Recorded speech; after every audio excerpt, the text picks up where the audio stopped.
Bonjour, je vous propose aujourd'hui de suivre avec nous le cours de mathématiques financières destiné aux étudiants de première année, semestre 2, sciences économiques. Je commence tout d'abord par préciser l'objectif général de ce cours. Il s'agit de maîtriser les différentes techniques mathématiques qui permettent de traiter des phénomènes régissant les marchés financiers, tels que les calculs relatifs aux taux d'intérêt, aux annuités et aux emprunts.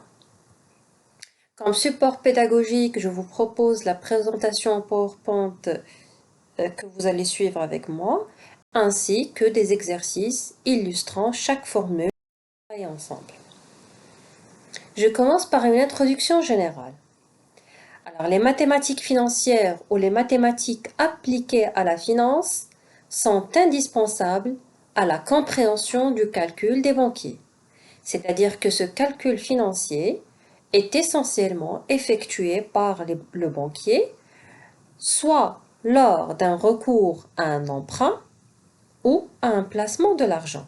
Qu'est-ce qu'on veut dire par emprunt? Lorsqu'on a par exemple une personne physique, c'est-à-dire un particulier, ou une personne morale, c'est-à-dire une entreprise, qui sont en situation de besoin d'argent. Pour l'entreprise, par exemple, pour effectuer un investissement, acheter des machines. Pour le particulier, ça peut être, par exemple, pour effectuer des achats. Alors, ces personnes en situation de besoin d'argent, ils peuvent contracter un emprunt, c'est-à-dire demander à leur banquier de leur donner un crédit. D'accord? Bien sûr, cet emprunt, c'est-à-dire ce service, doit être rémunéré et cette rémunération s'appelle l'intérêt. Le deuxième cas, lorsqu'on est en situation de placement d'argent, ça veut dire qu'on a une certaine somme, une liquidité comme surplus qui est disponible, donc il serait intéressant de la déposer dans un compte qui va rapporter de l'argent, c'est-à-dire qui va rémunérer ce placement à travers des intérêts. Ces comptes, on peut avoir soit un compte sur carnet, soit on peut également parler d'un compte d'épargne généralement. Alors le but de ce cours est de présenter les calculs mathématiques les plus liés aux pratiques financières courantes. Alors avant de vous présenter le plan détaillé de notre cours, je commencerai par des généralités pour mieux comprendre la terminologie de base de ce module. Alors, déjà, qu'est-ce qu'un intérêt? L'intérêt, c'est le prix payé par l'emprunteur au prêteur. L'emprunteur, c'est qui? C'est la personne qui a contracté le crédit, c'est-à-dire la personne qui a pris de l'argent, qui a demandé le crédit. Le prêteur, c'est le banquier, c'est celui qui donne la somme d'argent à son client. Alors l'intérêt, comme on a dit, c'est le prix payé par l'emprunteur au prêteur pour utiliser un capital pendant une durée donnée. Alors le schéma illustre la situation. Nous avons d'un côté le prêteur qui est en situation de surplus d'argent, qui va prêter cette somme à un emprunteur qui est en situation de besoin d'argent. Alors cet emprunteur, il va bien sûr dépenser cet argent parce qu'il a contracté le crédit pour effectuer ses achats ou bien ses investissements dans le cadre d'une personne morale. Et bien sûr, pour le prêteur, ça va constituer un revenu. Pourquoi un revenu? Parce que l'emprunteur, lorsqu'il va rendre cet argent, il va restituer la somme d'argent initiale qu'il a emprunté plus les intérêts, c'est-à-dire plus la rémunération du service. Et donc on dit que l'intérêt, c'est le loyer de la somme prêtée. Il s'agit d'une dépense pour l'emprunteur et bien sûr d'un revenu pour le prêteur. Alors on prête ces unités monétaires pour une durée déterminée D. Au bout de la durée fixée, l'emprunteur rembourse au prêteur une somme S. C'est la valeur qu'il va rendre à la fin de la période D. Et dans ce cas, l'intérêt, vous l'avez bien compris, ça sera la différence entre la somme rendue à la fin de la période moins le capital initial qui a été. On va parler maintenant des éléments qui font varier l'intérêt. Alors l'intérêt est variable selon la loi de l'offre et de la demande, du montant du prêt, de la durée et du taux d'intérêt, ou encore du degré de confiance que les prêteurs accordent aux emprunteurs. L'habitude, bien sûr, est d'exprimer le taux d'intérêt en pourcentage pour la période, que ce soit l'année, le semestre ou le trimestre considéré. Alors on dit T% d'un nombre s'obtient en multipliant ce nombre, bien sûr, par T divisé par 100. Je passe maintenant à la deuxième notion qu'on va voir ensemble, à savoir le taux d'intérêt. Alors, pour pouvoir effectuer des comparaisons, il est courant que l'intérêt s'exprime par une valeur de base qu'on va appeler taux d'intérêt. Ce taux d'intérêt qu'on va noter I ou T quand vous voulez, c'est l'intérêt rapporté par une unité monétaire placée pendant une unité de temps qui est la période. Notons I qui est l'intérêt rapporté par un capital C placé pendant une période et dans ce cas, nous aurons l'intérêt qui sera égal à C, le capital placé pendant la période, fois le taux d'intérêt. Le taux d'intérêt annuel, c'est celui produit par un capital placé pendant une année. On donne un exemple. Après avoir placé 100 dirhams pendant une année, on récupère par exemple 113 dirhams. Dans ce cas, on dit que le taux d'intérêt ou le taux de placement annuel de cette somme est 0,13 ou 13%. Autrement dit, pour chaque 100 dirhams placés pendant une année, on va recevoir 13 dirhams d'intérêt. On doit distinguer à ce niveau entre deux types d'intérêt. Vous avez l'intérêt simple, qui est généralement utilisé pour les placements à court terme, c'est-à-dire inférieurs à un an. Si le placement a été effectué pendant une durée supérieure à une année, dans ce cas, on parle d'un placement à moyen et long terme et l'intérêt qui sera appliqué, c'est l'intérêt composé. Ce qu'il faudra savoir jusqu'à présent, c'est que ces deux types d'intérêt, que ce soit l'intérêt simple ou l'intérêt composé, se calculent bien sûr sur les mêmes bases, c'est-à-dire les mêmes variables, à savoir le montant du capital, la durée et le taux d'intérêt. Mais ce qui va varier entre les deux, c'est la méthode de calcul, bien sûr, qui sera différente par rapport à ces deux types d'intérêts. Pour la suite de notre raisonnement, on va utiliser les symboles mathématiques suivants. On va nommer CT le montant du capital à l'instant T. I majuscule, ça sera le montant de l'intérêt. I minuscule, ça sera le taux d'intérêt. Et le N, ça sera le nombre de la période de placement, c'est-à-dire la durée. Troisième notion qu'on va voir ensemble, je rappelle toujours dans cette introduction, c'est la valeur nominale. Qu'est-ce que la valeur nominale? La valeur nominale d'un capital est celle retenue à une date déterminée, choisie comme origine des temps. Cette valeur doit obligatoirement être associée à une date d'origine T0. Je m'explique. Lorsque, par exemple, j'ai un surplus d'argent, c'est-à-dire une liquidité et je veux la placer dans un compte d'épargne. Donc, ce montant que je vais placer à l'instant T0, d'accord, ça sera appelé la valeur nominale du capital, d'accord.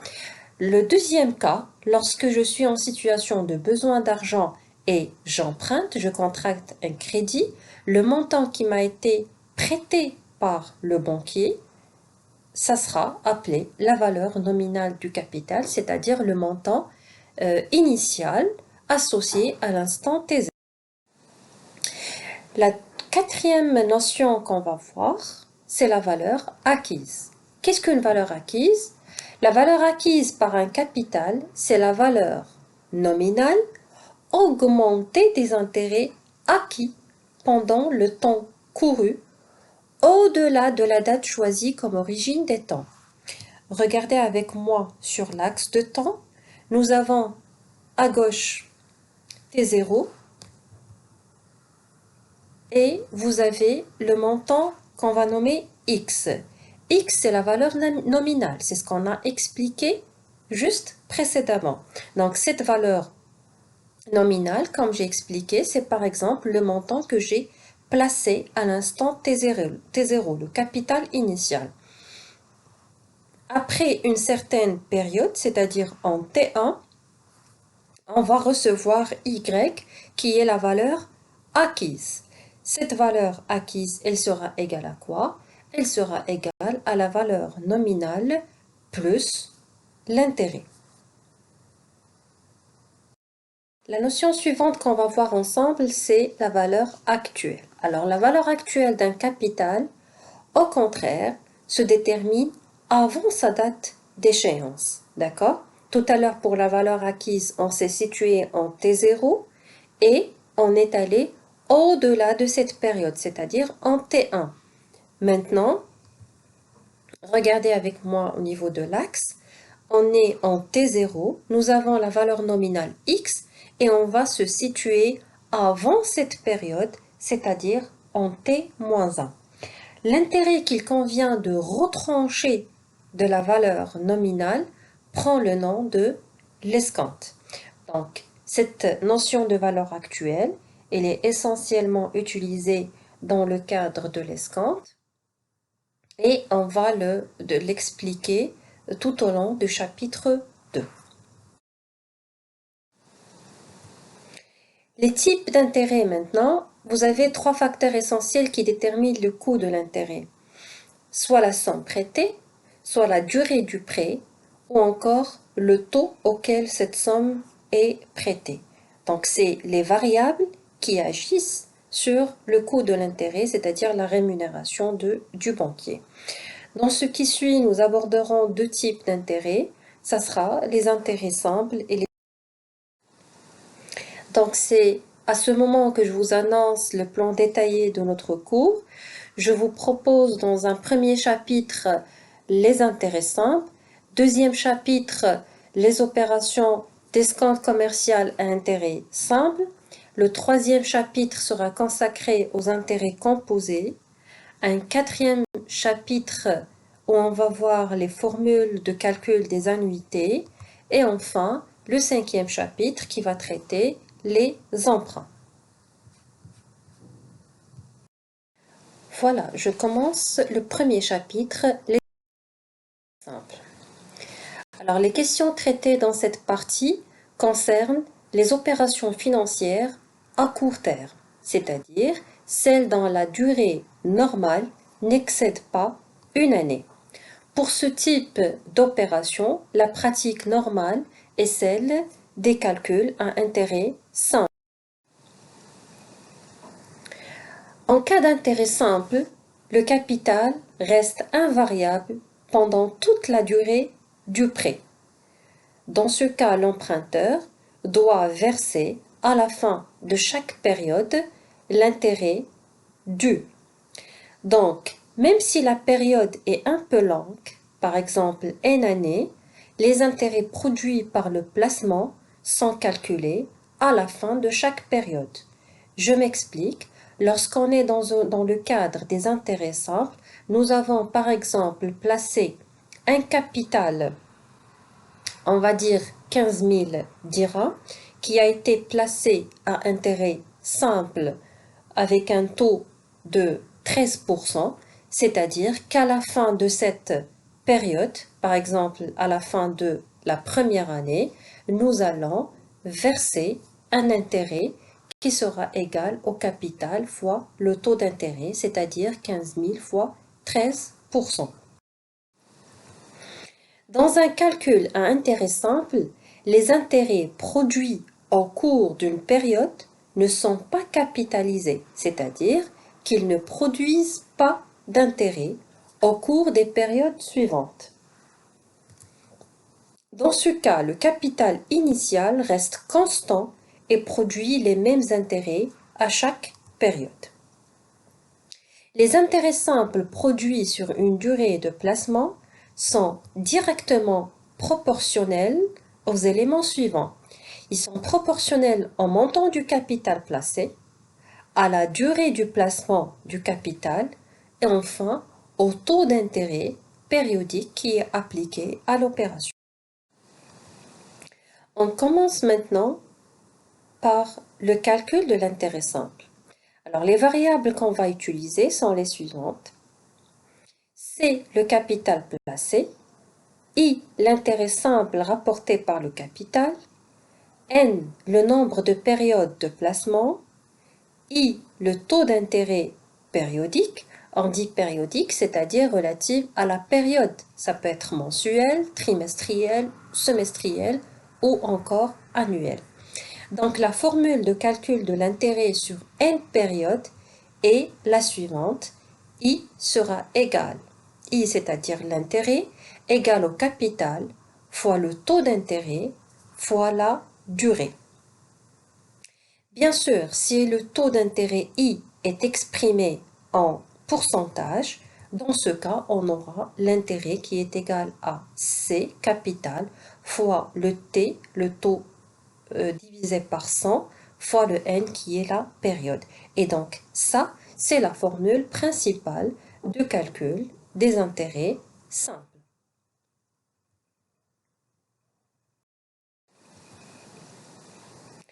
La durée de placement étant exprimée en années, la formule de calcul de l'intérêt est bien sûr la suivante. D'accord? Donc on utilise cette formule lorsqu'on a la durée qui est exprimée en termes d'années. Dans la pratique et pour des raisons de simplification, l'intérêt est calculé en fonction du nombre de jours de placement. La formule relative au calcul de l'intérêt simple pour une période n en année est peu utilisée car l'intérêt simple se calcule surtout pour des durées qui sont inférieures à l'année. Les formules de calcul de l'intérêt simple pour des durées comptées en termes de mois ou en termes de jours vont se présenter comme suit. Ce qu'il faudra noter avant de passer à la projection des formules, c'est que l'année dans le cadre du calcul financier est prise pour 360 jours et les mois sont comptés pour leur nombre de jours exacts. Donc, la formule de calcul devient la suivante. Lorsqu'on a un capital qui est placé en J jours, il va rapporter un intérêt égal à C capital fois le taux d'intérêt fois le nombre de jours de placement divisé par 36 000. Pourquoi 36 000? C'est 360, d'accord, relatif au nombre de jours de l'année, fois 100, puisque le taux d'intérêt est exprimé en pourcentage. Si maintenant le capital est placé en termes de mois, il va rapporter un intérêt égal à C capital fois le taux d'intérêt fois le nombre de mois de placement divisé par 1200. Pourquoi 1200? C'est 12, le nombre de mois par année, fois 100. Et enfin, si bien sûr le capital est placé pendant une année, l'intérêt est égal à capital fois le taux d'intérêt fois le nombre d'années divisé par 100, encore une fois, parce que le taux d'intérêt est exprimé en pourcentage. D'accord? Donc ça, c'était par rapport au calcul de l'intérêt, le calcul de l'intérêt simple et les formules de calcul. Je passe maintenant à la notion suivante, à savoir la valeur acquise d'un capital. Alors, la valeur acquise d'un capital, ou ce qu'on appelle également la valeur définitive d'un capital, c'est, après une période de placement, c'est la somme du capital et des intérêts gagnés. Donc, si nous désignons par VA la valeur acquise ou la valeur définitive, dans ce cas, on aura le VA qui est égal à C plus I, capital plus intérêt. Vous allez suivre avec moi le raisonnement. Donc, on va remplacer l'intérêt par sa formule, la formule qu'on a vue précédemment. C'est C plus C fois T fois N divisé par 100. Et dans ce cas, on peut factoriser par le capital, le C, et ça sera égal à C fois 1 plus T fois N sur 100.